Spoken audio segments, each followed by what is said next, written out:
Hi good morning అండి. Day 10th exams, inter exams అన్నీ complete చేశారు కదా, హ్యాపీగా ఉంటున్నారు. సో మీకు ఒక మంచి స్టోరీ, మోటివేషన్ స్టోరీ చెప్పాలనుకున్నాను. అదేంటంటే, ఎగ్జామ్స్ అయిపోయినాయి, ఫ్రీ రిలాక్స్ అనుకుంటే మనము ఏమి సాధించలేం. సో ఈ స్టోరీ మీరు విన్న తర్వాత మీకే అర్థమవుతుంది. ఒక అబ్బాయి ఫ్యామిలీ సమస్యల నుండి, ఆర్థిక సమస్యల నుండి ఎంత ఎంత స్థాయికి ఎదిగాడో ఈ స్టోరీ వల్ల మీకు అర్థమవుతుంది. మన తిరుపతి నగరంలోనే ఒక అబ్బాయి 5th స్టాండర్డ్ చదువుతున్నాడు.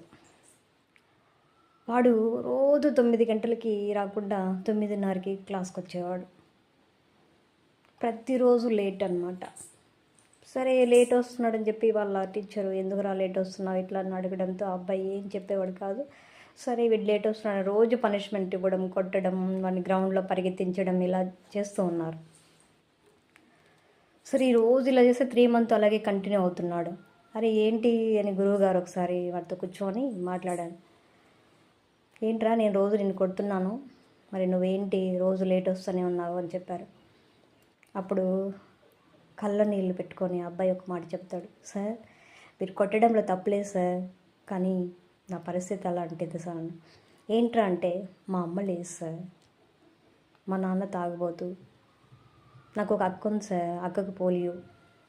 నేను తెల్లారితో 5ంటికి లేచి నీళ్ళు చల్లి ముగ్గు పెట్టి స్నానం చేసి వంట చేసి మా అక్కకు తినిపించి ఆ తర్వాత నేను స్కూల్కి రావడానికి టైం అవుతుంది సార్, అందువల్ల నేను లేట్ అవుతున్నానని చెప్పాను. ఆ గురువుగారు చాలా బాధపడ్డారు. బాధపడిన తర్వాత సరే వీటికి పరిష్కారం ఏంటని చెప్పి థింక్ చేసి, అరే నువ్వు వంట చేయడానికి ఇలా పని చేయడానికి లేట్ అవుతుంది కదా, రోజు నువ్వు ఒక బాక్స్ తీసుకో, ఆ బాక్స్లో నీకు కొద్దిగా అన్నం తీసి పంపిస్తాను. సో నువ్వు ఆ భోజనంతో మీ అక్క నువ్వు సర్దుకొని మార్నింగ్ లేసి వంట చేసి పెట్టేసి తొందరగా వచ్చేసారా, కాకపోతే కొంచెం టైమింగ్ మార్చుకోరా అని చెప్పాడు.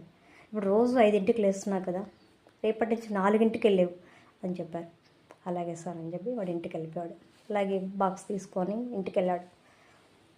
తన పనులన్నీ చేసుకొని చదువుకొని ఎర్లీ మార్నింగ్ 4 o'clock లేచి 9ంటికంతా తన పనులు పూర్తి చేసుకొని యథాతథంగా స్కూల్కి వచ్చేస్తాడు. ఆ రోజు నుండి స్టార్ట్ అయిన అబ్బాయి జర్నీ 10th వరకు కూడా ఆ స్కూల్కి టాపర్ అన్నమాట.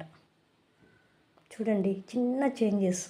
5ంటికి లేసేవాడు 4ంటికి లేమన్న ఒక చిన్న కరెక్షన్ తన లైఫ్లో 100% సక్సెస్ని ఇచ్చింది. అంతేకాకుండా టాపర్ వచ్చిన అబ్బాయికి నారాయణ కాలేజీలో ఫ్రీ సీట్ ఇచ్చి చదువుకోవడానికి అన్ని వసతులు ఏర్పాటు చేశారు. ఆ తర్వాత ఇంటర్మీడియట్ కూడా ఫస్ట్ టాపర్ వచ్చాడు. తర్వాత అబ్బాయి ఇంజనీరింగ్ చేయాలని చెప్పి ఒక గోల్తో ముంబైలో సీట్ రావడంతో అక్కడ 4 years కంప్లీట్ చేసి ఒక మంచి కంపెనీలో జాబ్ చేసి కొన్ని లక్షలు సంపాదించాడు అబ్బాయి. అంతేకాకుండా అక్కడి నుండి తన ప్రమోషన్ దుబాయ్కి వెళ్ళాడు. దుబాయ్లో ఇవాళ 55 లక్షల జీతంతో పనిచేస్తున్నాడు.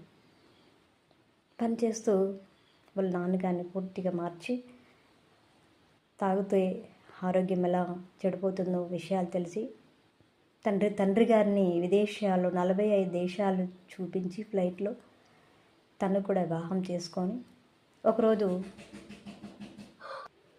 తిరిగి ప్రయాణం వచ్చి మన నగరంలోనే కారులో వెళ్తున్న సందర్భంలో కారు ఆపారు.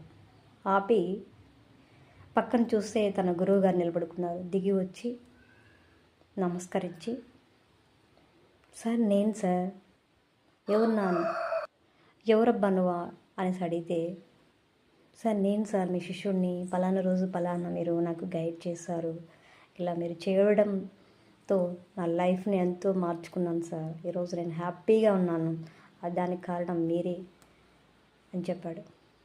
అప్పుడు ఆ గురువుగారు ఎంతో సంతోషించారు.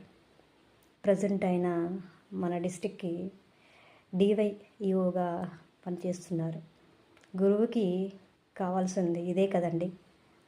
పిల్లలు ఎదిగి వాళ్ళ ఉన్నత శిఖరాలని అధిరోహించినప్పుడు ఆ గురువుని ఎప్పుడు మర్చిపోరు. అది గురువు స్థానం. సో గురు భక్తితో ఉండండి, గురువులు ఏది చెప్తే అది వినండి, మంచి మార్గంలో పయనించండి, మంచి లక్ష్యంతో ముందుకెళ్ళండి, విజయాన్ని సాధిస్తారు. All the best. నచ్చింది అనుకుంటాను ఈ స్టోరీ. తప్పకుండా లైక్ చేయండి, షేర్ చేయండి, సబ్స్క్రైబ్ చేయండి. ఓకే.